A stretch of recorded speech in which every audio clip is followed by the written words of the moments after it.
আসসালামু আলাইকুম ভাই বোনেরা, সবাই কেমন আছেন? আশা করি আছেন ভালো। আপনাদের দোয়ায় ভালোবাসায় আমিও ভালো আছি।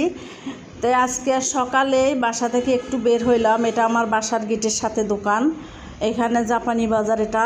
তো এই বাজারে সব কিছুই উঠে রাস্তার ধারে। আপনারা যারা রেগুলার আমার ভিডিও দেখেন তারা জানেন। তা যাই হোক, যে কথা সেই কাজ। এখানে সবজির দাম আজকে জানেন ভাই বোনেরা, তিতা করলা হলো 80 টাকা, পটল হলো 70 টাকা, কইটে হলো 80 টাকা, বটবডি হলো 80 টাকা, ভেন্ডি হলো 60 টাকা, আর অনেক অনেক সবজি এখানে আছে। তো ভাই বোনেরা, এত সবজির দাম হইলে মানুষ কিভাবে খাবে আপনারাই বলেন।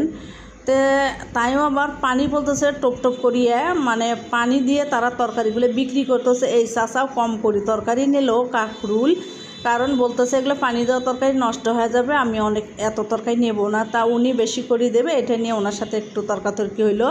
তো যাই হোক, সেটা আপনাদেরকে আমি নাই শুনাইলাম।